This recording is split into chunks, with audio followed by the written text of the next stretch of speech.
You probably don't have your color therapy this week, huh? No, we didn't have any. I need grounding. Feeling a little bit off. Oh, you need any? Yeah, sorry, Phil, I didn't bring any with me. I wasn't supposed to be here tonight, but Let me get some. Got my crystal here.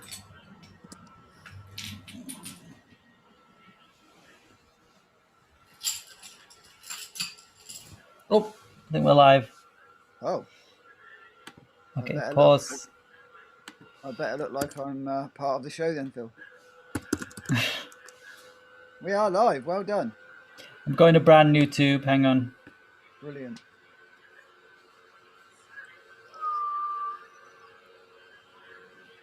People are going to know that I'm not where I'm supposed to be, aren't they? Because of my background. Oh, who's that? I'm calling it food and farming. Farming and no food, maybe. Well, we'll see. Oh, what am I missing? Public. Um, oh, you have to have a description, huh? Okay.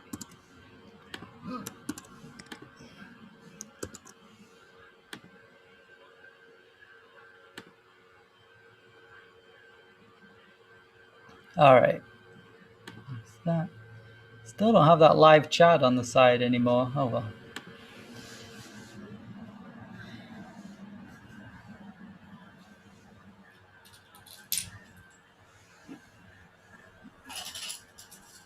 Oh, put some amethyst on. Be nice, Phil, to have a team of people so they can do all the bits that me and you are doing right now, so we can just get on with the show. Yeah. Of someone else messing around, pressing the button and sending text and emails and stuff.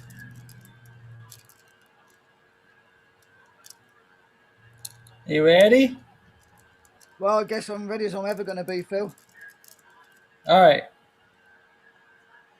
As long as my lighting's looking all right and you can hear me all right. Yeah. I look I'm cold. Phil. And I'm I'm I'm Phil. cold, and I'm cold. No, you're cold. Right, start again. I don't edit this stuff out, but it's. I know you don't. Right, I'm Phil. I'm Phil. And this is. The Phil and Phil show. So it looks like Phil's got a bit of a problem with his camera because he keeps going in and out of focus. And like he says, he doesn't edit any of this. So I hope it's I'm all not too drunk looking. it's all very raw and very real. Yeah, your camera's in and out for all the time. I don't know what's going on. I'm gonna just go to the webcam, which is not as good, but oh, what happened there? It's all right, I can still hear you. Just go with that one. Yeah. Yeah, we're still on the right. Follow. Yeah, we're good. Cool. Yeah, that one's a bit more grainy, but yes, it wasn't going in and out as much when we were setting up. Right, it was just weird. So Oh, anyway, so Phil, what a week, Li- what a year. live from a caravan. Oh yeah, like well, it's a static caravan. Come on, it's a bit posh. It's posh, huh? Well, no, it's not posh. It's an old static caravan with a little wood burner in it, and The- it's about as energy efficient as a tea bag. But it's better than sleeping outside. I get to come to a lovely part of the world and do some work. I Where was are you? I was going to go back home, especially so I could do the show, and I thought this is crazy. I'm just going to stay where I am and do a show on my little laptop with no speaker. So back to the old days when we're very raw and real with just real basic setup that we've got. But hey, this is the best we can do. It's not always. Sorry, guys. It's not always perfect. So where are you? Where am I? Yeah, in the world. I'm in East Sussex. Oh, I suppose I'm about an hour north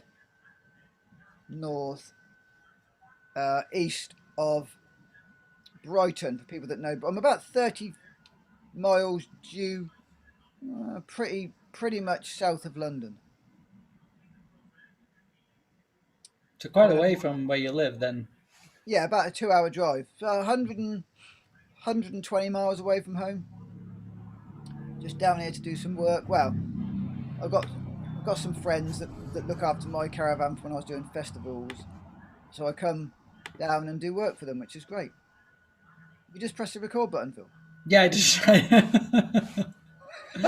Well, it's recording live on YouTube and on brand YouTube, so we're I got good. this little thing come up that went ping recording, and I was like, oh, so we've kind of started and we haven't started, but this is just, You you need to help remind me to record because I always forget. I do all the YouTube stuff and then I forget to click record. like it's like I say, it'd be really great to have people that could actually do the technical bit, so we can just do our thing, Phil. Yeah. So So, what did you eat today? oh, what did I? That's a really good question. What did I eat today? I got up and had lemon water. Hmm. Then I went out for an hour or so and did some work and came back in and took some herbs I'm doing and just trying to work on um, adrenals, kidney, lymph nodes, just trying to get a bit more cleansing and flow going on again. So then after that, I came back in and had a smoothie. So I'm living and working on site at the moment, so it's really useful. I can just put things ready for the day, and then I can do a bit of work and pop back in and take the supplements or whatever I need to do, and then have a smoothie. Then I went out. What was in your smoothie? What was in my smoothie? Bananas. Then I had some frozen mixed berries and some frozen cherries. I've never had frozen cherries before. They're actually quite good. Oh, they're really good.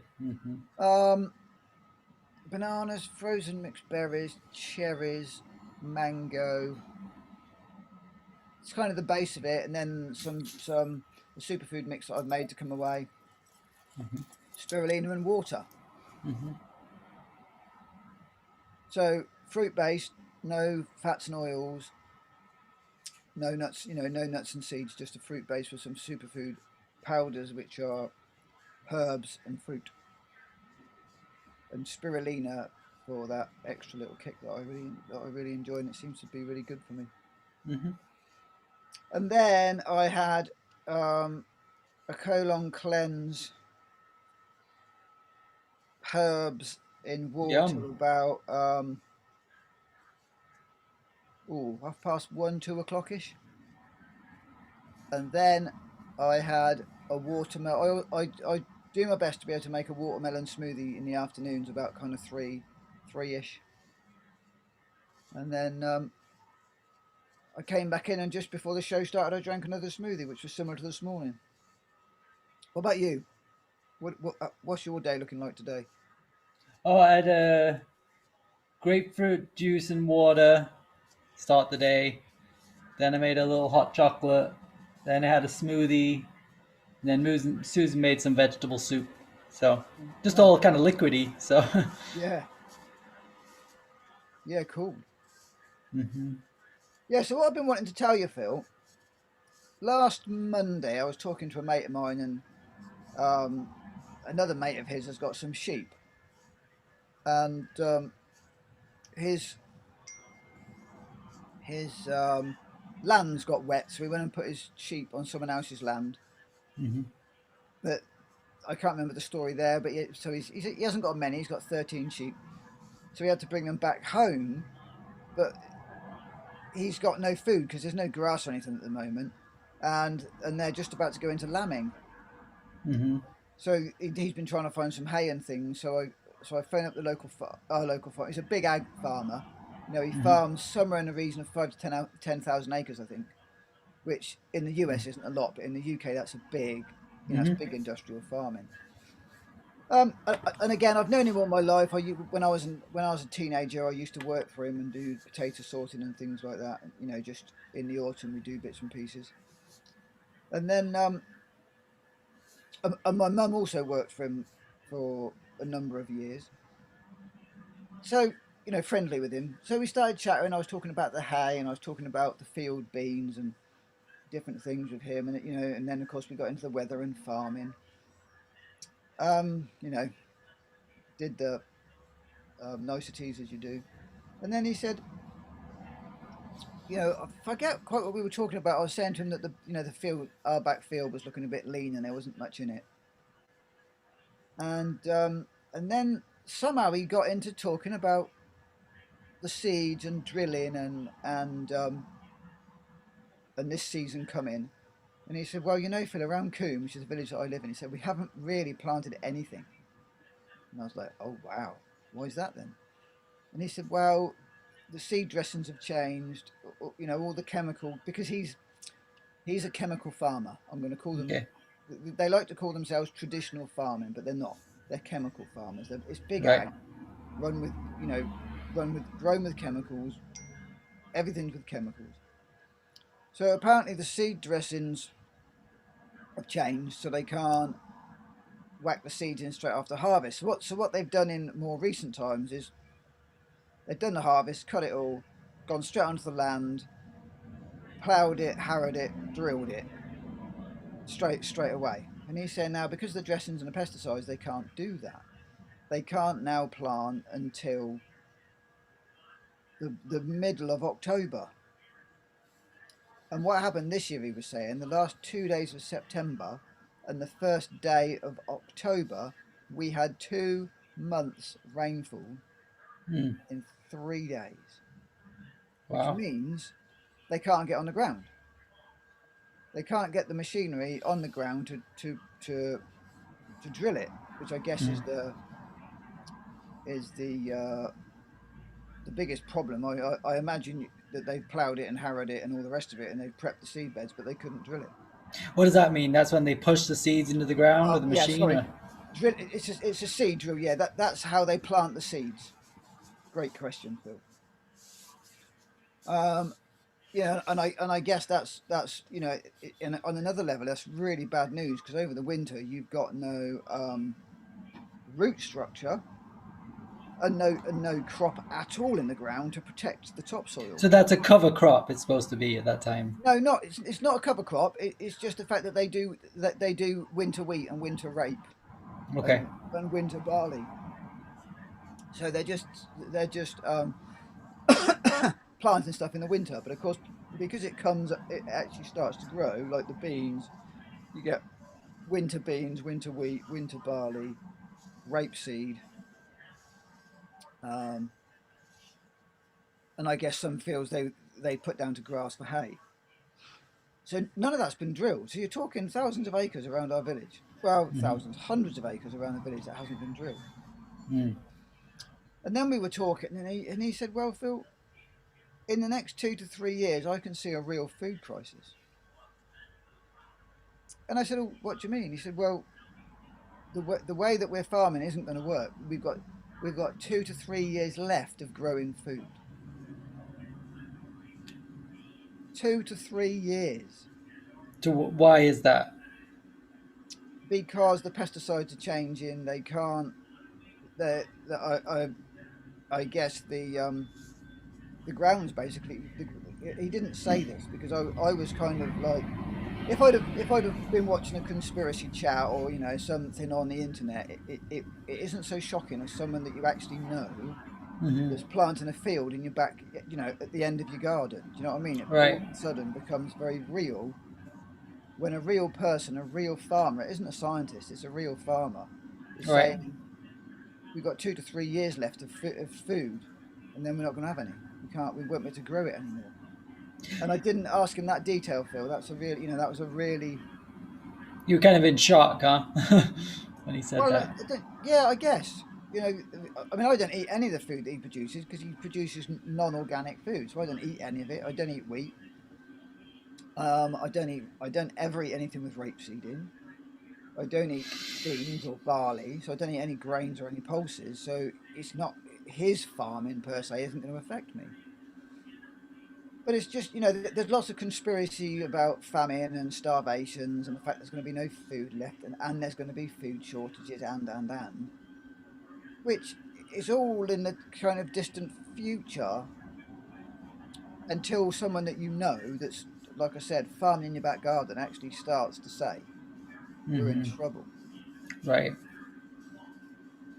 So I've talked to a few people, actually, I went into a local health food shop and I said to the lady in the health food shop, I said I had a really interesting conversation with the farmer yesterday. This was last Monday, by the way, that Hmm. I had a conversation with the farmer. So it's only no, this Monday. So 7 days ago. Hmm. So the following day on a Tuesday, I went to a local health food store and I was talking. There's a lady in there that I always have a good chat with. You know, she puts up with what I'm saying and has half an ear on listening. And I told her what the farmer had said, and she said, "Phil, that's really interesting because the farmer in our next village had told me exactly the same thing. Wow. 2 to 3 years of planting left in Britain. These are big farmers. You know, I mean, the one farmer that I was talking to, he supplies people like Asda. So Hmm. massive impact. Right. And you know, from what he was saying, it's because of it's because of the pesticides, and you know, and we know the pressure on farming to stop using bee pesticides that kill bees. You know, there's a Hmm. real pressure. Is it the nicotinamides that are Yeah. in, Hmm. Yes. you know, and it's so they're doing an amazing thing on one thing, and on you know the other side of it is going to be no food. Well, the farmers don't know what else to do, right? That's what Yeah, they well, used to. absolutely, Phil. So you know what dawned on me, which is now where me and you can start discussing this stuff because this is really, again, really interesting and really blooming exciting, Phil. Hmm. Because actually, he's a conventional farmer, which Hmm. means he's a poison farmer.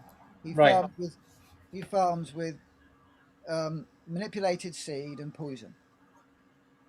He's he's a nice enough guy, right? I'm not. It's Yeah, not yeah. He's not. He's into it, and he's taking care of his family, and not absolutely, that. you Yeah, he know, didn't and on a create the level, situation. Yeah. absolutely. So the thing that's kind of exciting about it is when you look at this is small market gardens that aren't using pesticides are going to survive. Farmers Right. that aren't using pesticides will be fine. People that are feeding their soil will be fine. Organic farming is going to come into its own Right. because organic farmers, right? They actually tend the ground and tend nature and work with nature. They're not cutting and burning and Hmm. chopping and you know they're not doing that. They're doing all they can not to use pesticides, whereas normal farming is doing everything they can to use pesticides. Right. So you know the thing that came to me is actually this is a real opportunity to farm properly, alternatively, whatever else you want to call it, a massive opportunity for people. This is waking up, man. This is Mm. all back to the era of come on, guys, wake the f up. Right. We can't live on shit, poisoned, toxic food anymore. You know, this is Hmm. what's wrong with humanity. The very foundations of our civilization hangs in a balance of people waking up, taking responsibility, loving themselves, loving the planet, loving each other enough Hmm. to actually go, okay, what can we do? So, conventional farming, 2 to 3 years left of food in Britain. Hmm. And that's probably 80 to, I'm guessing, this isn't a statement, I'm guessing 80 to 90% of certainly the farming that's done in Britain is done with pesticides. Hmm. I don't know the statistics. However, if you looked at how many thousands of acres were farmed what they call conventionally, which Hmm. is with pesticides and herbicides and antibiotics, I'm guessing it's at least 80 to 90% of the farming that's done. Hmm.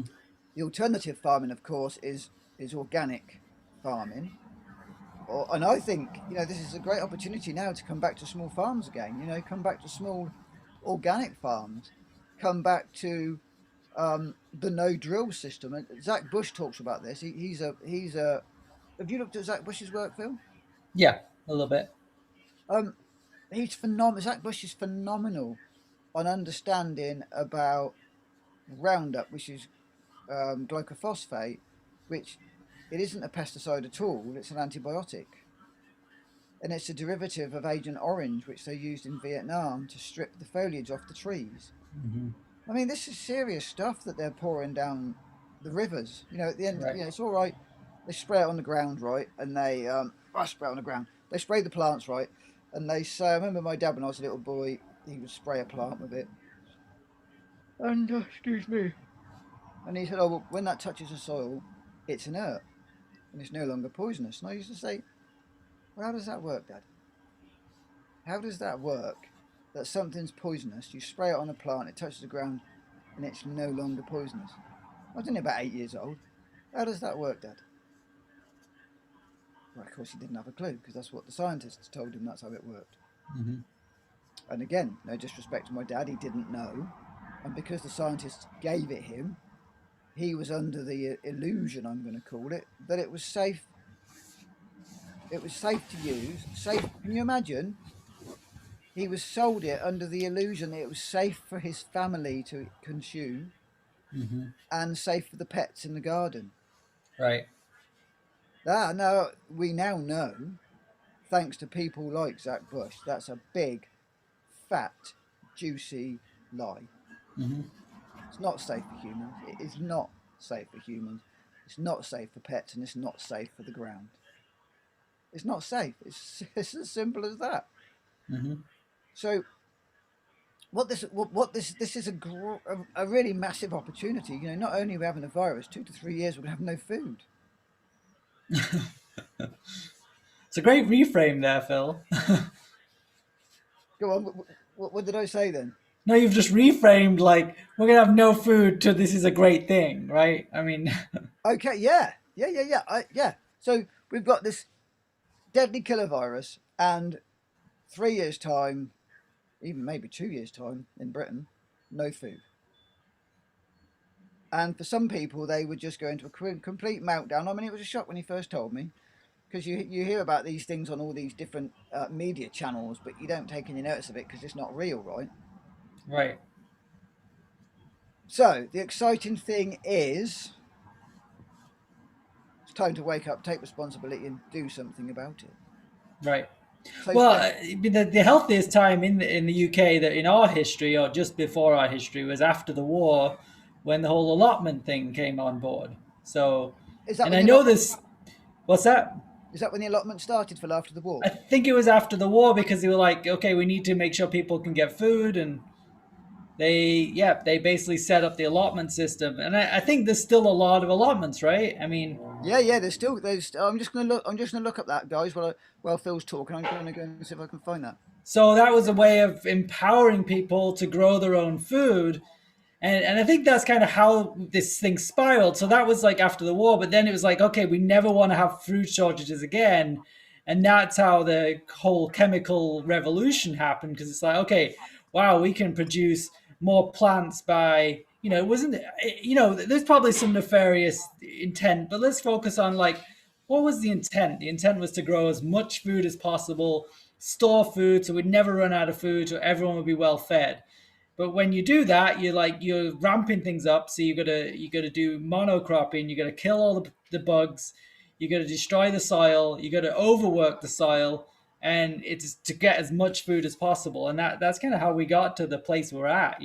So, and then using fertilizers, NPK, and then it's like, okay, well, how do we get this to the people? We're going to have to pick, we're going to, not genetically modify, but we're going to selectively breed these things so that those tomatoes,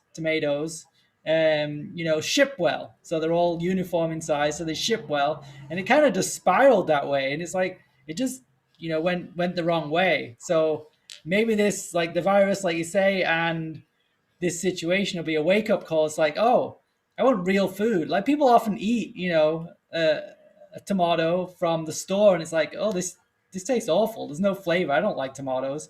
And then you get one from, the vine, and it's like, wow, like it's still warm from the sun, or you eat a cucumber fresh off the vine. It's like it's a whole other level of food, like the vibration and the frequency. So this will be an opportunity for everyone to get back to the earth. And so, yeah, there is an opportunity, but yeah, it will be scary, and people will be without food because they're used to these systems.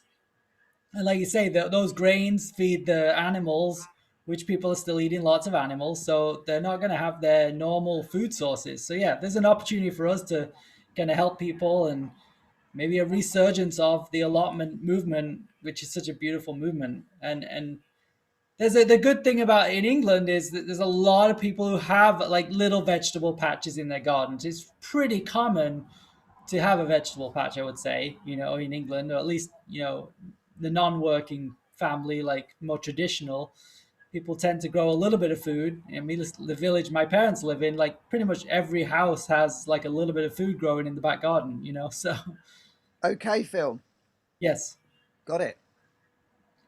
So, allotments in the Britain were first called enclosures. The origin of the modern allotment began back in the 1600s, Wow. known as the enclosures. Mm. First of all they had enclosures, then they had hedges. Over the next 100 years, new hedges were planted to divide the fields, changing the landscape forever. Throughout this period I remember the Enclosures Act, Oh. part of the Farm and Industrial Revolution. Um,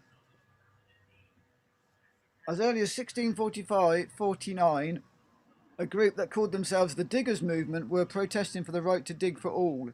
The Diggers' efforts were quickly dispersed by the government. However, the idea of the right to dig is still very much alive today. So isn't that interesting? 1649, they were Wow. protesting for the right to dig their own land. Wow. 1649. Um, the social unrest caused by the process of enclosures led to a number of private initiatives to provide the common man with land to grow and provide for himself. This was mainly driven by private landowners who commonly believed that not only would a small patch of land be worth more to their workers than an increase in salary, it also led to a restriction on the size of allotments provided, so that Mm. men would not exhaust themselves before turning up for their paid job. So I just want to It's recap that. The size of the allotment was governed so a man wouldn't wear himself out providing food for his family, so he could go back to work on the Monday morning and he wouldn't be exhausted. Wow. interesting. 1887, the Allotments Act was introduced, which made it possible for local authorities. I mean, there has been some good stuff as well. 1887, the Allotments Act was introduced, which made it possible for local authorities to acquire land for allotments by compulsory purchase if necessary. Mm. It also made it compulsory for local authorities to provide allotments where there was demand for them. Mm. Local authorities, what have I done here now? Local authorities local authorities resisted, which then finally led to the Smallholding and Allotments Act of 1907. Mm. This forced councils to provide allotments where there was demand. This is still in place today, and the local authority is obliged to provide allotments if there is demand from more than 6 people. Oh, Although wow. this does not apply in central London, for example, where space is insufficient. Um, Urban allotments and the Industrial Revolution. See if there's anything worth rereading out in here. These were driven by the 19th century obsession with gardening and also as a show of wealth by those who would tenant them. This became known as. These became pleasure gardens. These types of allotments started to decline with the spread of Victorian villas that usually had their own garden. On it goes. I don't want to read it all out. By 1914, there was somewhere between 450,000 and 600,000 allotments in England, Wow. as the severity of food supplies came into realisation. There was then a serious move to increase the number of allotments. Local authorities were given powers to turn any derelict land into allotments. By 1917, there were over 1.5 million allotments in the UK. Wow. After the war, demand for allotments was still high, and returning servicemen joined the waiting list for plots. Unfortunately, much of the land that was requisitioned for the war, 50,000 acres, was returned to its original purpose. So they acquired 50,000 acres by the sounds of it to Hmm. grow food on. Um, was returned to its original purpose, often recreational land, and the interest in allotments began to decline.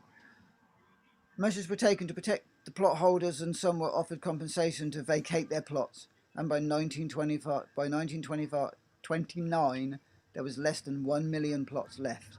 So that's 500,000 plots gone by 1929.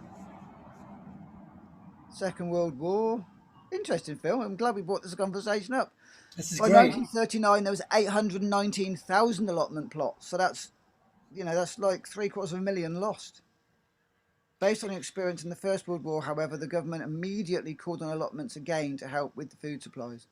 Another 500,000 plots were created. This was coined the Dig for Victory campaign. But That's what I'm mixing up. So the dig for victory. So there was already allotments in existence, but dig for victory was a big thing because they could there was food shortages because they couldn't there was no systems in place because they've been through a war. So that makes sense. yeah, But it's blimey, interesting to see the cycles, right? So as food gets more secure, people go, "Oh yeah, I can rely on the system. I can go and buy it at the store, and yeah. I'm comfortable, so I don't need to do this." But we're going to go back into the cycle. We probably need to start now and get as many people possible. Just get an allotment, get one for your family, So or if you have a garden, grow it in your own garden, and then uh, start sharing with your neighbors. the thing in England is everyone likes a lawn, right? They all like a beautiful green lawn that you can sit and look at, and in the summer you can mow it two or three times a week. You can't do anything else with it. So, Phil, 50s and 60s, there was a massive decline during this period, and the plot numbers went from, get this, 1.4 million Hmm. to around 500,000 Wow. in the 19. So, between the 1950s and the 1970s, there was around a million less Hmm. plots. Rationing was over, and the mass produced food became cheap and readily available. This is the thing now, Phil, at this moment in time, people can buy food almost cheaper than they can grow it for. Well, they can. They can buy Right. food cheaper Well, than why they is can that? grow What's it. what's the real cost of food? Let's talk about Wow. that a little bit. Yeah. I mean, my dad and his garden, the real cost of food is colossal, right? Like, okay, so yeah, it seems like growing your own is expensive, but what's the real cost of chemically laden conventional food? That's kind of it's like the reverse. Sure, it sounds a little bit more to buy the organic or to grow your own, but there was actually a cool little cartoon that was out like 10 years ago or something. It talks about the real cost of food.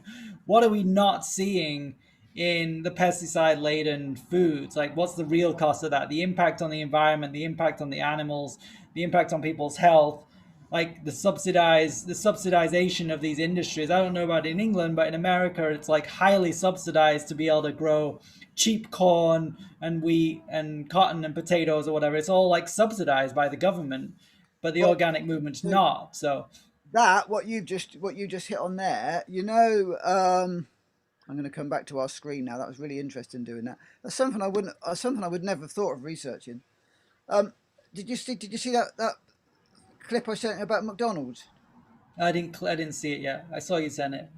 Right, really interesting. So McDonald's now is the biggest consumer of food products in America. Wow. So it it it's what I'm looking for. Anyway, I'm going to say a word and we'll sort it out.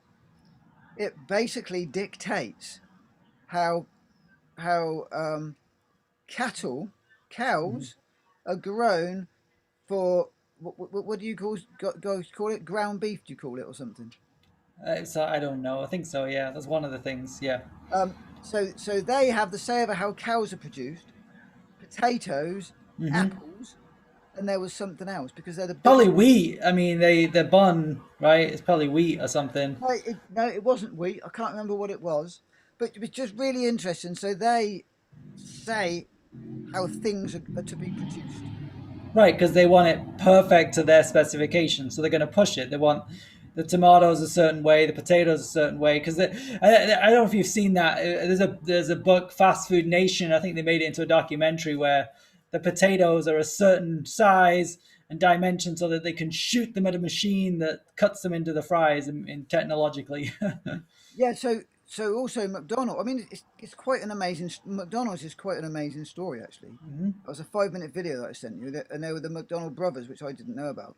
Right, They brought factory processing into food, and that so McDonald's was the downfall of our food industry. right.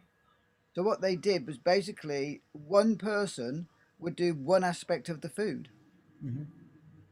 So literally one person would cut the buns, one person would put the butter on, one person would put the tomato sauce on, another person, and so every single step on that bun would be produced by a different person. So on a level, very totally efficient because it's like forget factory farming. This is factory food, man.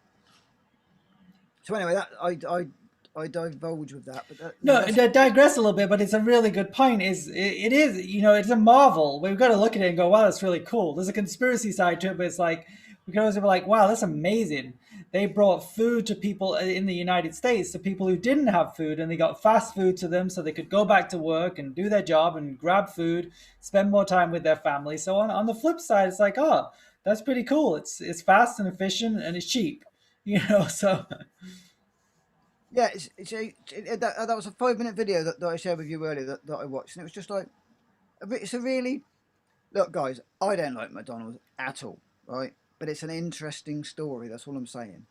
How they started to where they got to, and how they completely transformed the fast food industry is well, the it's whole food industry, the farming industry, technology, they innovated so much technology in the restaurants and in farming to efficiently harvest billions of tons of potatoes and process them quickly, and like because they want them in a certain texture and they don't want them old. They're almost pretty much from the farm in the truck to the processing plant immediately, not like the potatoes we would buy in a supermarket that are probably a few weeks old.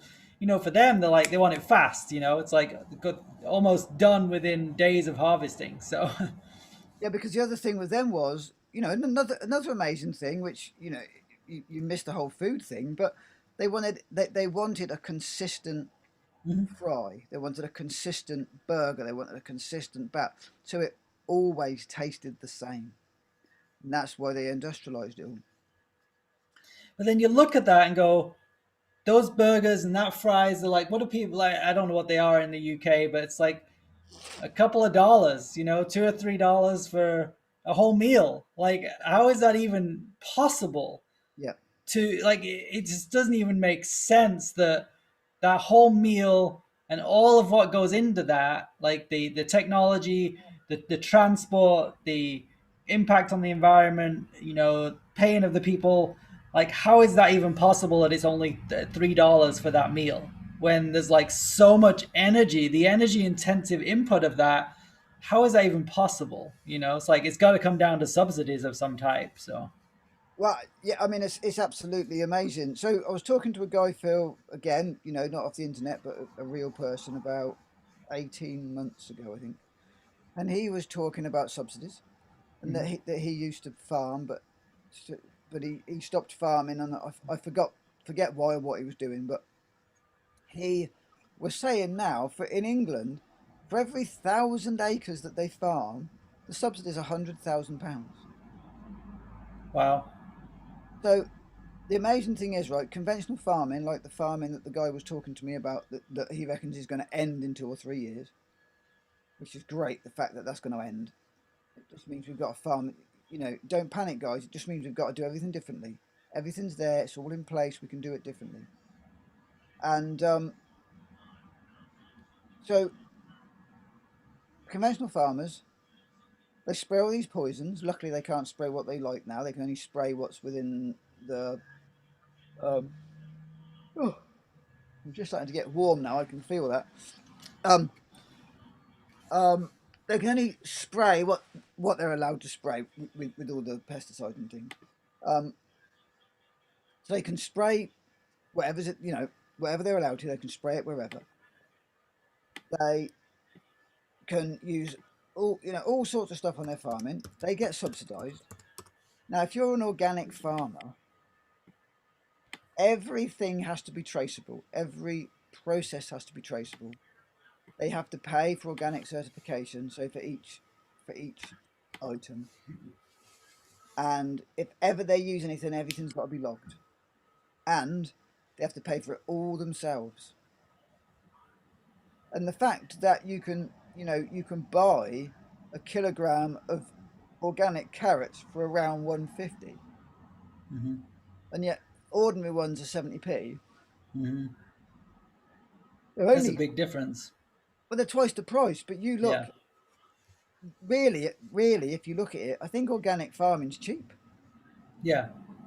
If you look, it's only twice the price. It's Right. got 3 to 5 times more nutrients in than conventional farming, and it's Hmm. got very low, if no, pesticides. Right. How on earth do they actually compete? Right. Because it's not, at double the price. It might not even be double the price, but I'm just guessing at double the price. It's cheap. Right. But it's shifting priorities. To people see that and they go, "Oh, it's so expensive that organic food." But it's like shifting our priorities to what people are spending money on. You know.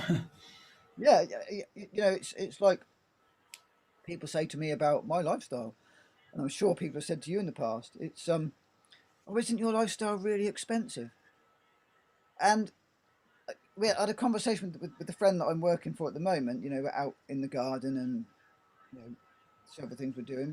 We were talking about this, and I said, well, the thing is, if people started to include my lifestyle with their lifestyle, it would be really expensive. But I just said to her, you think about someone that eats food, eats snacks, drinks tea, drinks coffee, drinks alcohol. Maybe some of them will smoke. They might buy newspaper or magazines. If you bring all of that stuff into consideration with Hmm. then what I do, probably isn't any more expensive because Right. because and I don't know if you remember this, Phil, but your mindset shifts. Hmm. You don't want the magazines, the newspapers, the TV, the games, Netflix, um, Prime. You don't need all of that stuff. So all of a sudden, where everyone thinks that I live their lifestyle and my lifestyle, of course we don't, because everything Hmm. changes. Yep. It all changes. So yeah, I mean, I think we're going to go through a big shift. I mean, so it sounds like that the systems are breaking down, which we see. I mean, I think the whole pandemic scenario is crashing the systems of the globalization. So as much as it's maybe driven by globalization, we're also going to see it crack, and people are going to have to become self sufficient and dependent. It's like the supply chains from China are breaking down and different things like that. And it's like, oh, well, maybe we need to figure something different out here. Yeah, and the reason why the whole food system collapse for me is exciting is because it really offers the opportunity for allotments, home gardening, and organic. You know, I can't wait until organic becomes a conventional farming, right? Right. It's ridiculous to And call it conventional. It's just like it's like no, organic is conventional, and you guys is like some modernized crazy thing. So it's just the industrial revolution came into farming. I mhm. think it was 1829, I think it was, or 1729. 1729, when Jethro Hull invented the horse-drawn hoe. You know, that's when there was a massive in farming, when farming became industrialized Hmm. very slowly, and people didn't recognize it. But all of a sudden, you had um, a hoe, instead of being done by hand, was pulled by a horse. A plow, Right. was pulled by a horse. All of the, instead of you digging with your fork, everything was changed. Hmm.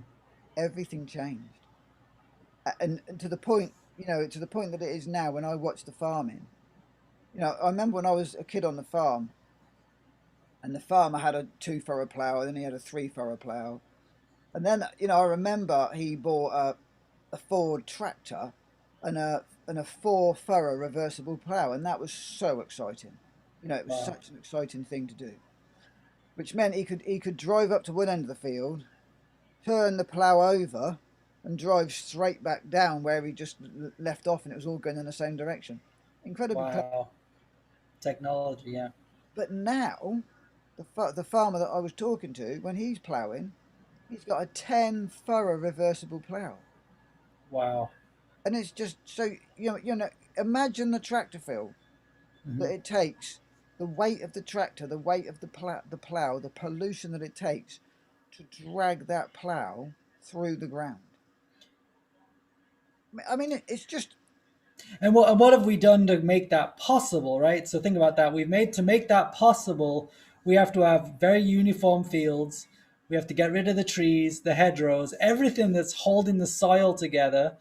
The insects, the birds, the whole synergy of ecology has to be destroyed to create a system that allows a 10 furrow tractor to even work. So you have to totally destroy the whole land and to make and that work. also Phil, to jump in that bit you said about taking the trees out, what they found is where there's trees, the water table's higher.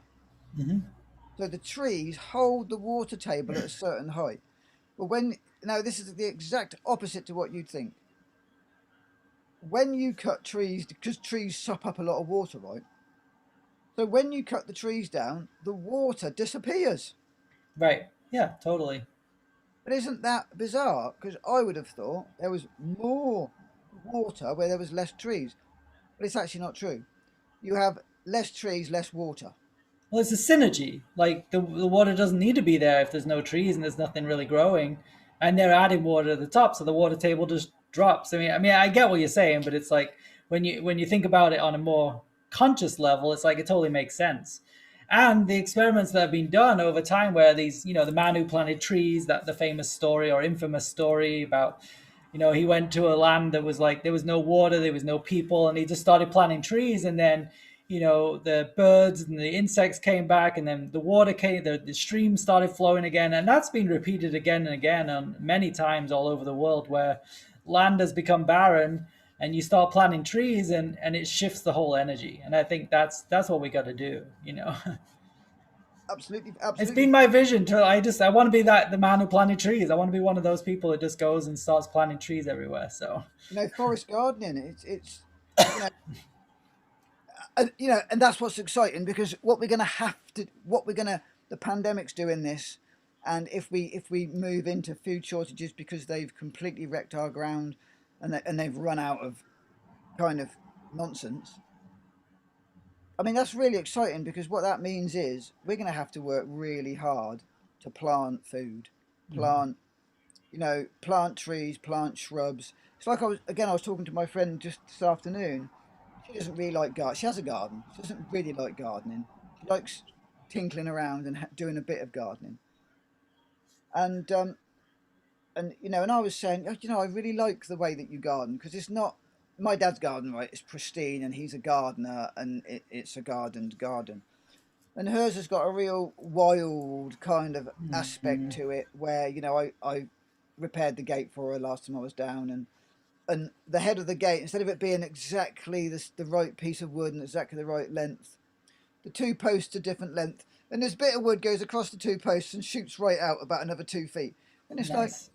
that's really cool. And then she wanted to put like an owl or something on the top of this bit of wood. And and I was talking to her, and she was saying, food's so cheap. Why would you? This is just today. Why would you bother growing it? She said, what you need to grow is, oh, what was the word she used for it? Basically, expensive stuff. Mm. So for us, it's raspberries, blueberries, black currants, stuff that's easy to harvest. A real cash crop that's easy to harvest, easy to grow, and expensive to buy. Right. And that's blueberries, raspberries, black currants. Um, they're all relatively easy to grow. Things like cucumbers are relatively easy to grow. Some parts of the country, same as in America, tomatoes. Looking at what's really nutritiously dense, really high electric. I mean, who wants to grow wheat in their garden, right? It's just like it's ridiculous. Just give up the whole wheat thing and just eat some real food. Yeah. So that that takes me back down now, Phil. That's just another little route. Similar, we're still on the same passage. But I remember when I gave up wheat and cow's dairy, and a mate of mine said, "Hasn't that really narrowed your food source, Phil?" And I was like, "No, actually, what it's done is that it's done the exact opposite." Because my mate that said, "Hasn't it narrowed your food choices down?" Right. For breakfast, he has toast. Wheat. For lunch, he has sandwiches. Wheat. In the afternoon, he might have a baguette or something. Wheat. Then he'll go home and maybe have some pasta. Wheat. And then he'll have a cup of tea and a biscuit. Milk. Sugar. Wheat. Yeah. So no wonder he thought my bloody diet was narrow because all he ate was wheat.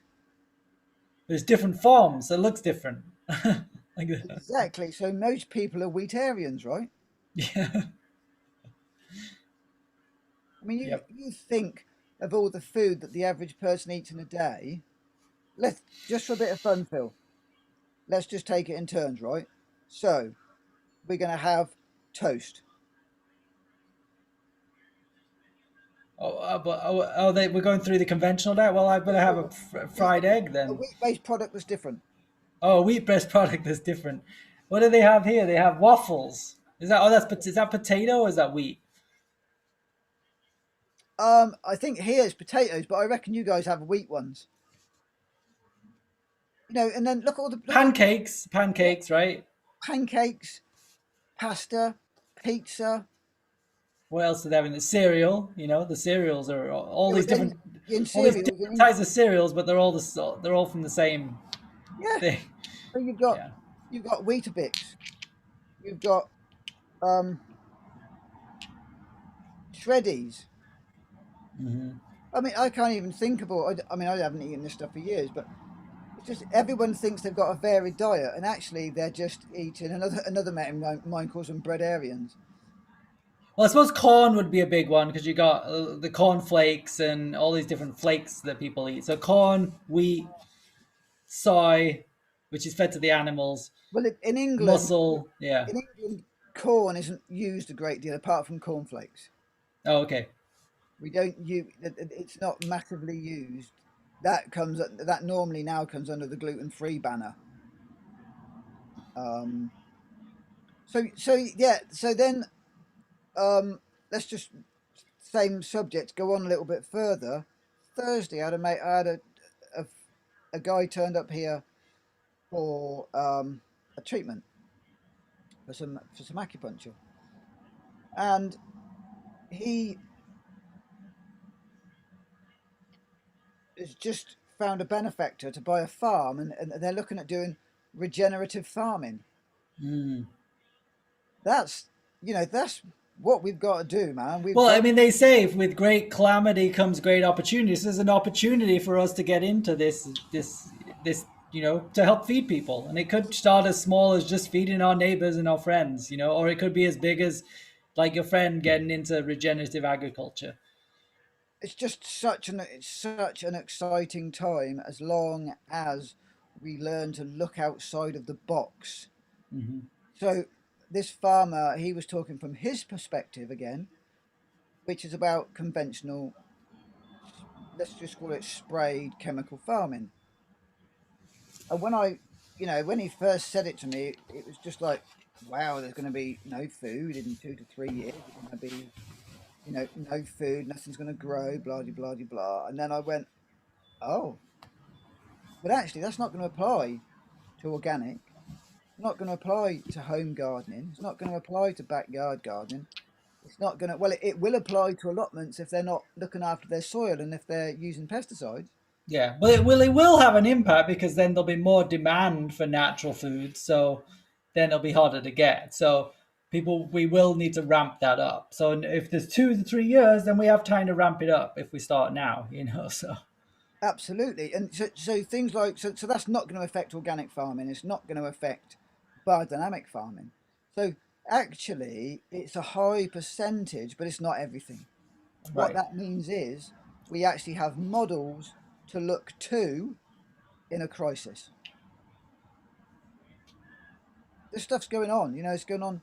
Little do we know, like my dad, hardly anyone knows that my dad basically is an organic gardener. He hasn't got a banner outside his house that says, hey, I grow organically. Do you know what I mean? Maybe he should. well, he's not approved by the government to be organic either. No, he's not approved. So therefore, if he's not approved by the government, he can't be organic. So Right. he would just be a natural. I think they call him. Well, he'd be a pesticide. He'd be a chemical-free natural Are you garden. are you allowed to say that? Like if you're at a market garden and you're allowed to say pesticide free or something like that? Yeah, chemical-free. Okay. Because one of my suppliers that I get my herbs from, herbs, superfood stuff from, if they package it for me and put their label on it, Hmm. get this then, Phil. If I buy almonds from them Hmm. and they package it up and put their label on it, it can be Hmm. called organic. If Right. they package it up and put my label on it, it can't be called organic. Right. I understand that being in the industry. Same bag of nuts, Hmm. packed in the same environment, but I have to pay, get this, I have to pay to register that same batch of nuts through my name. Right. But they're already organic, they're already packed by an organic certified facility. All they're doing is sticking a label on it. Well, it's the same. Like if you got an organic food coming out and it's processed by a non-organic processor, then it's no longer, you can't label it organic anymore. Well, I get that. I get that because it's got out of the bag and been contaminated. But I'm not even No, allowed. no, but I mean, it could be a totally, manufacturer doesn't use any chemical, like a processor that just bags it. So Well, if we got a supply of 100 pounds of almonds and it was organic, certified organic, and we bagged it in our house, we wouldn't be like the same thing as you're saying. We wouldn't be able to sell that as organic because we're not a certified organic food processor. yeah, but what I'm saying is, Phil, Hmm. the people that process my packaging are organically certified. Yeah. I'm not even going to touch them. They come to me in the same sealed bag. The only difference is my label or the supplier's label, Right. and they've put the label on the bag as well. I haven't done anything. I haven't touched it. Wow. I've done nothing. So as soon as that bag's bagged up, it's organic. Yep. And then they've got the choice of labels, their label or my label. But because you're not registered, But yeah. because I'm not registered, they can't be organic. It's all been done by an organically certified facility. Crazy. It's madness. However, though, on another level, that just goes to show how kind of tight our organic certification stuff is. But there was another thing, Phil. America wouldn't allow European organic food in and I was really surprised at this, because the American organic standards are much higher than European ones, Interesting. isn't it?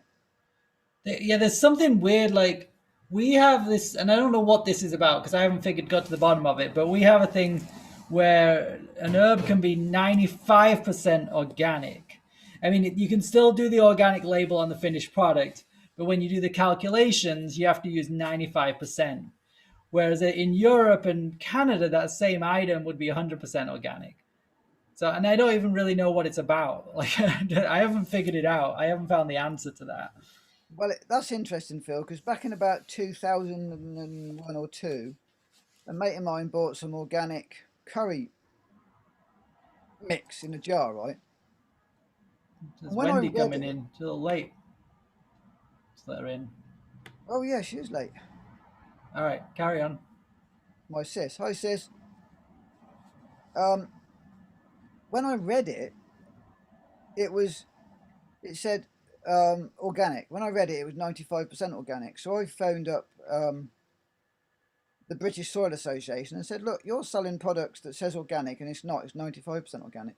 And she said, "Well, actually, there's three classes of things in that jar, and only 95% of a third of it has to be organic for it to be called organic." So in that organic jar, only 95% of a third of it was organic. That's so they. What was the product? It was a curry sauce. Okay.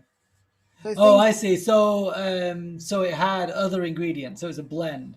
So it yeah, might have been 95% turmeric and cumin or something, but then there was 5% non-organic black pepper or something. Whatever. Phil, I think you've not quite got that. 95% of a third had to be organic. Oh, 95% of one third of it had to be Yes. organic. Oh my God, that's So the other crazy. two thirds, because of things like um, I don't know whether it was salt or water or certain things don't have to be organic.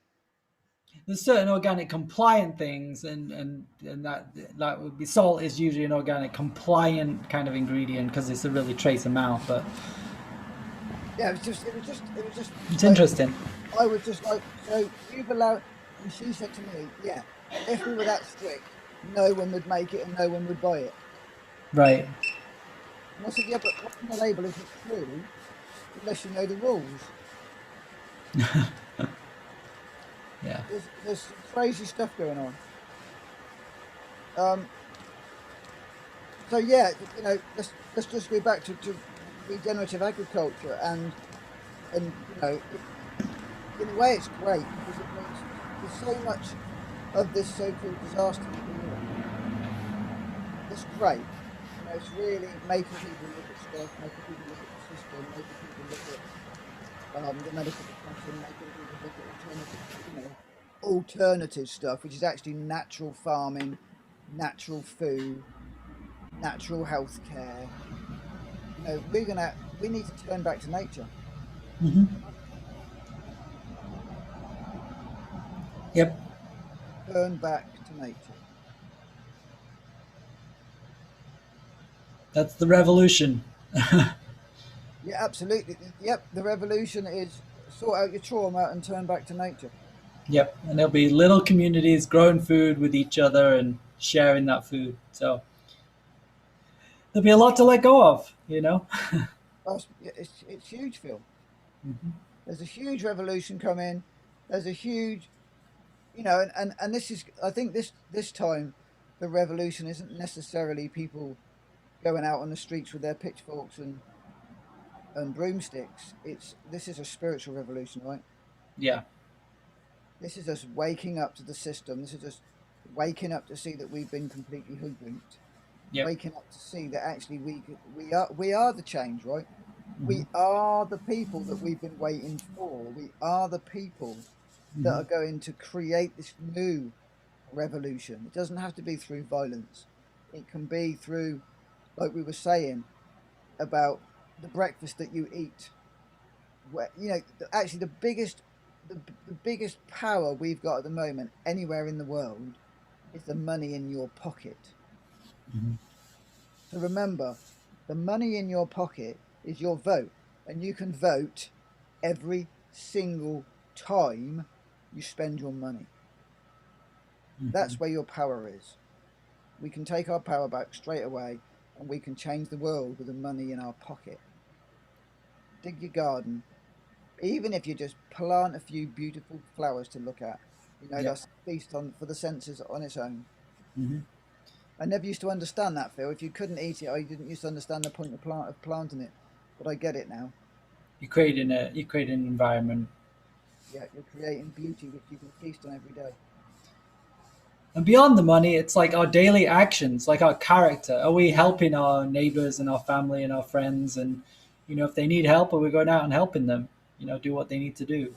So it's kindness, caring, gratitude, all of those things. Yeah, compassion. I mean, the thing that you said about with gratitude, the thing that I've found with gratitude is gratitude transcends everything else. Hmm. It's one of the most powerful things I've ever learned about. Sorry, my wife was talking to me. She's like, she drank some of my smoothie and she liked it. You sound shocked, Phil. No, she doesn't normally drink my smoothie. I'm like, cool. So what's in that one, Phil? What's that? Oh, bananas, wild blueberries, frozen strawberries. I got these acerola frozen packets in the local health food store, which are nice. So And how'd you get on with those? good. I was really liking them. And then I got the Health Force Truly Natural Vitamin C blend in there, and then some Shazandra berry. And I know I have my nut milk base, and I know you don't like that, but it works for me. So yeah, No, it's just about optimizing digestion, Phil. That's all. yeah. It's I did it, as you know, I did that for years, and So yeah, go ahead. Sorry. Yeah. and I was thinking, "God, how am I ever gonna, how am I ever gonna stop doing the same as a pinch of salt? I had a pinch of salt in my smoothie for years, and then this last since lockdown started, no salt, no nut milks. It's all it's I just went deeper. I guess that's all. Hmm. I just went a bit, I just went deeper down my journey. Right. So yeah, Susan and I are on a journey. I mean, we're kind of closing that subject a little bit, but she had she's going through this concussion, and it's great. Like we take on these experiences, and it's always like, okay, what can we learn from this? So we're learning about different things that can heal it, and just learning to shift our lifestyle around it because it does change your life a little bit. And I'm listening to podcasts about concussion and we got a little PMF mat at home and just like learning stuff. It's great. It's like we just okay, this is a lot right now. So what are we going to learn from that and how are we going to shift and it's kind of what you're saying about what we're going to have to do when, the system kind of crashes. It's like, all right, what are we going to do now? What are we going to learn? We're going to learn to farm. We're going to learn to go back to nature and learn to be more community oriented people again. Oh, it's so exciting, isn't it? Really, just Yeah. people getting together, growing food together, preparing the food together, eating the food together, sharing the food, sharing it with neighbours. Maybe even people can sell their excess food, or swap it, give it away. Depending on what you need. Maybe you need to sell it. Maybe you just need to swap it. Maybe you need to just share it. Yeah. Well, I think with all of the trauma that people are in right now and have been in the last, well, for a long time, but it's enhanced right now. We're also going to have to do a lot to heal that. Like you mentioned trauma earlier, but just coming together in community and supporting each other in this kind of the grieving of the old world as we step into the new and the loss and the trauma and the stress that people, and we need to release that and find ways to release that. And I think gardening is a great way to do that, getting back to that. And it's like I'm craving that. I want to get back to the earth. Like I'm being in the city and not having a garden. It's like I got to change this. So Yeah, it's interesting, Phil. You were talking then about grieving the old ways. It's like for me, I've been grieving the old ways for years because the right, way life was for me right. compared to now is completely and utterly different. Hmm. And people are on about, oh, let's get back to normal. I don't want to get back to normal. Right. Normal was bloody awful. Let's create something better. you know, the new normal sucks. I don't want to be in this new normal either. So, you No. know, I'm working on, like you said, the farming, growing our own food. Yeah, I know Annie that's listening now. She started her own garden last year, and I know she learnt loads from Hmm.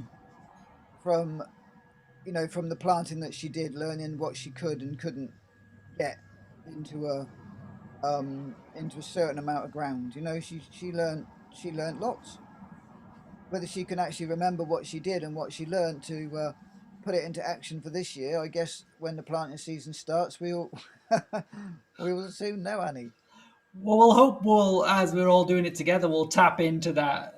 There's the greater consciousness that this is in our field. We've done this before, in past lives, and we've got to remember that we do bring on the energies of past lives. We don't bring physical things with us, but there's an imprint, of practices that we did in a past life that we bring forth into this life that we don't forget. So if there were skills that we learned, we can pick those back up. It's like the examples of the child prodigies. It's like, how did they suddenly become that? It's like, well, it's most likely that in a past life they were doing something like that. So I think we're going to start to remember as we start to reconnect some of those things, and those skills will come back. That's just my hypothesis there. So No, it's interesting, Phil. What the word to remember, the Mhm. word to remember means to bring back together. So it's actually, if you think to and Mhm. a member, this is your Mhm. arm. You're remembering. You're bringing parts of yourself back together. I like that.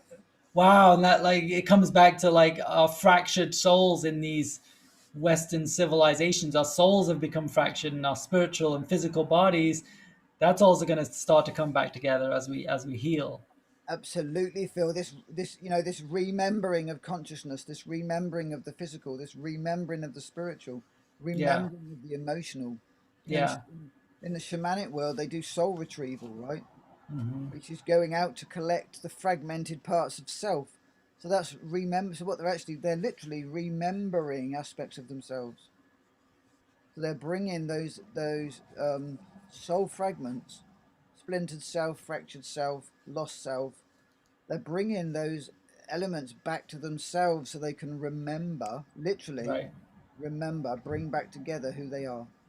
And it's gonna take the crashing of the systems to do that, because these fractured selves have allowed us to live in these fractured lives where it's like the route day to day and do this and drink alcohol, or it's allowed us to do that. But as the system crashes, we're gonna be like, oh wow, I can't do this anymore, as it starts to heal and come back together. This whole the healing thing's massive. Hmm. And what I've learned from my journey and observing other people's journeys is most of us don't do the work until it's life or death scenario. Right. And There's a again, wake up. what we're talking about now with the pandemic and the whole potential farming future is a life-threatening scenario, and that's when people Mm. actually pull together and change stuff. Right. Yeah. I mean, Yeah, think of like the times when there are disasters, or of natural disasters. And what happens? Do people beat each other up? Or usually no. The most majority, they come together and help each other. uh, Help each other rebuild their lives or their churches, or clean up the mess. They come together and help each other. That comes from calamity sometimes.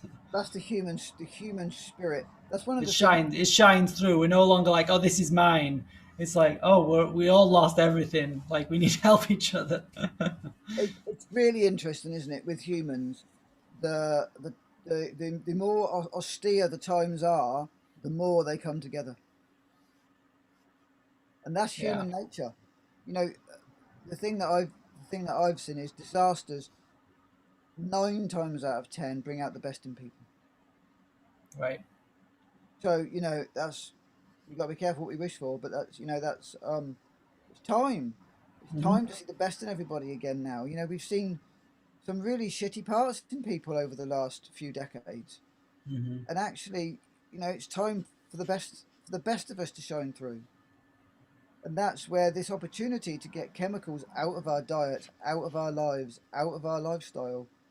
And I was reading, what was I reading about? Oh, I know, someone put a post on Instagram today about um, artificial food colorings cause anxiety attacks. Mm-hmm. And, you know, all these people that are suffering with depression, anxiety, um, you know, all these other things, it's nearly always chemicals. It's nearly always outside chemicals that then create an imbalance and also change the function of the human organism. That's the thing. This is what people don't understand. All these Well, yeah. pesticides, heavy metals. Back in the 60s, there was a lot of mercury and arsenic used in the farming industry. You know, and that just changes the function of the enzymes, the soil, the nutrients, the plants, the birds. It just changes everything.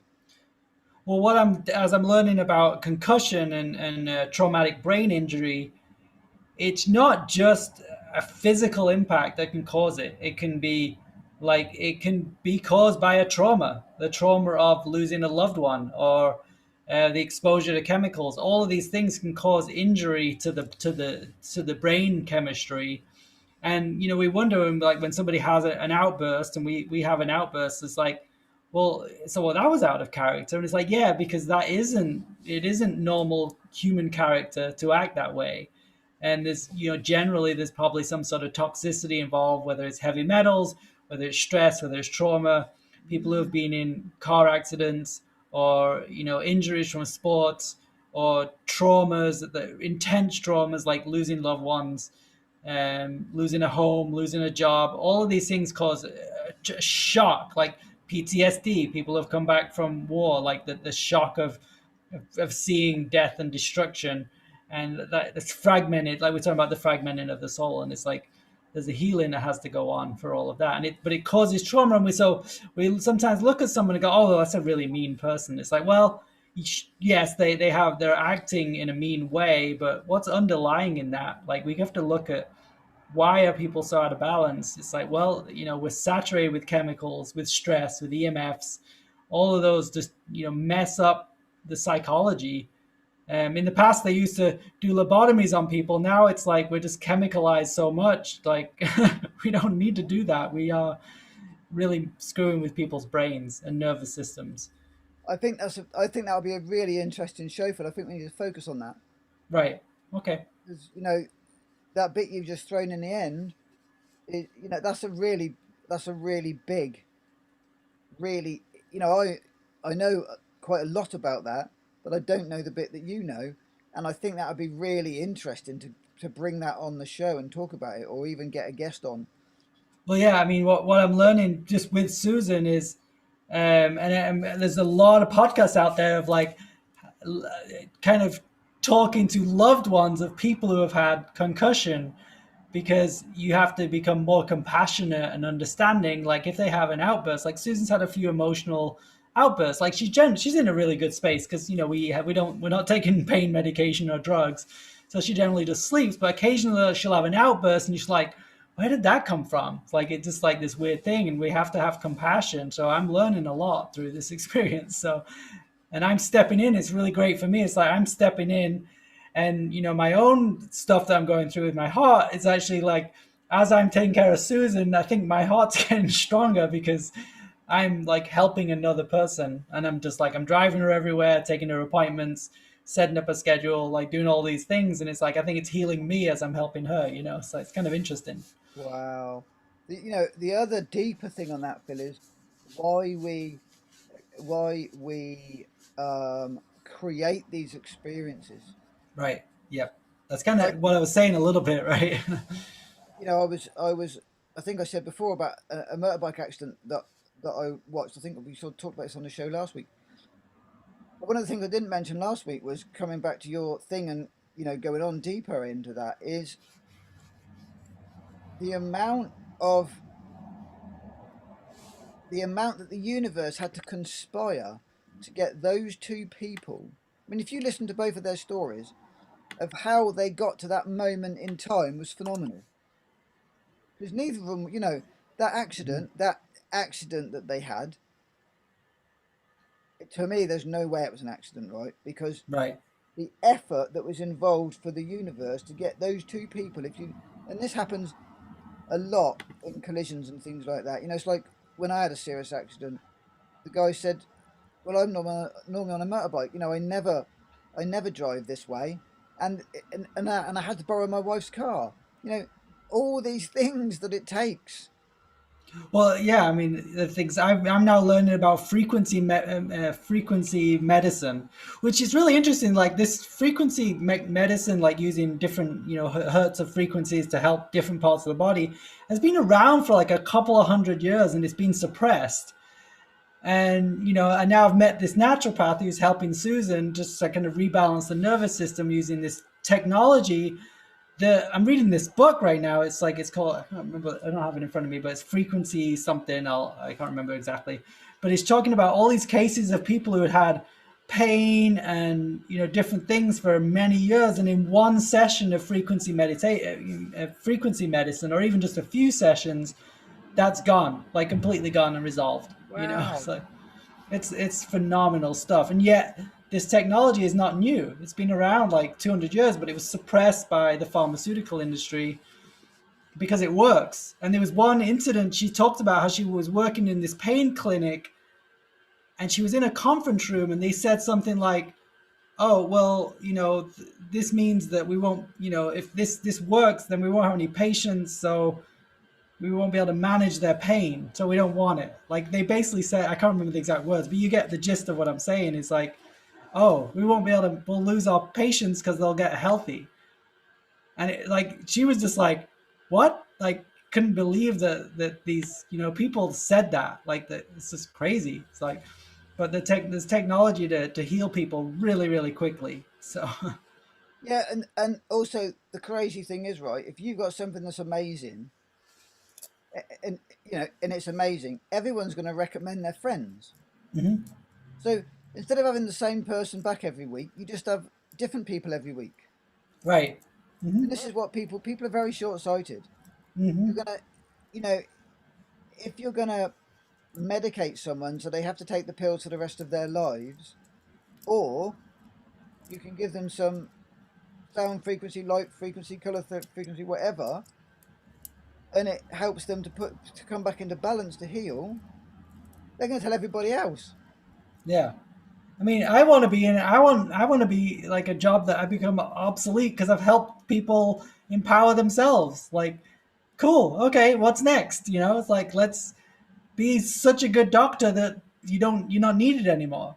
Like that to me seems like a great goal. Yeah, absolutely. Yeah, yeah, yeah. And this subject you're talking about again, Phil, it's just that's a great subject. I think we should have a whole show on that. All right. Well, it sounds like it's the end of today's show. So Well, it sounds like we started another one, doesn't it? it does. So Which is we brilliant. went for an hour and a half, an hour and 20 minutes. So Thanks for it's good. sharing that, Phil. That was really interesting, mate. Great. So the take up for this is the system is going to definitely start collapsing, which is great because it means you can get out there, you can plant your gardens, plant your neighbours' gardens, you can start looking at, start looking now at organics, look up biodynamics, see what that's all about. That's a whole different thing. Permaculture, regenerative gardening, regenerative agriculture. What else can you throw in there, Phil? No dig gardening, soil remineralization, putting rock dust on your earth, composting, yeah, getting your feet on the earth.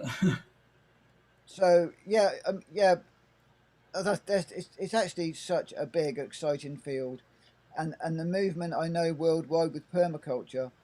Permaculture is it's a fascinating system. It's just a system. There's plenty of other systems out there, but that's one that's actually really took hold, and the movement is growing really fast. Right. And it kind of works on the do no harm thing, and and everything leads to something else because of course it does. Hmm. Everything good leads to something else good. Everything destructive leads to something else destructive, and it's exponential. And I think with farming, that's what they've done now. Hmm. They've, they've got to the end. You know, they've created so many little aspects of destruction that they've destroyed it, Hmm. and you know that's gonna have to end. Hmm. And we need regenerative everything, regenerative health. We just need Right. regenerative everything. And it's up to us that no government is going to save us, and maybe that's becoming obvious to a lot of people now. It's like people have been like trusting the government to save them from the pandemic or whatever, and it's like it's just getting worse, right? It's just the more the government take over, the more they bungle it and screw it up and make things worse. And it's like, wow, this is, what is this whole government thing? Like we don't need this crap. This is, let's come together and help each other. So. You know, and actually, what I can say with my hand on my heart about changing your diet is change your diet, change your mindset. Everything, everything changes, and it's incredible. Mhm. Well, I'm Phil, And I'm Phil. and this has been another fabulous episode of the Phil and Phil Show. So thank you, Phil, Thank you, Phil. and thank you everyone for watching. Thanks for the people that are in and week out. We really appreciate and love you. Thank you very much. Thanks, Anne. Thanks, Wendy. And thanks anyone. Thanks, Mom, if she's usually watching. You know, and if you want to support our work and donate, there's a donate button on the Phil. If you go to philandphil.com, we have a donate button which you can donate there. It just helps us to pay for things like Zoom and microphones um, and anything else. You know, anything else that we need to make the show work. And you know, it'd be great as well if me and Phil could get paid for doing this show, and then we could, you know, we can do more research, we can bring more thorough stuff in, we can bring more guests in, because we can focus on this and get it going. Because it's really, you know, from my point of view, just today I learned about allotments. Right, Hmm. it's amazing. Right. I didn't know what was going to happen today, and it was that was a great show. I really enjoyed today's show. Really good discussion. So thank you for your support, everybody, past, present, and future. We love you. We love you. Thank you.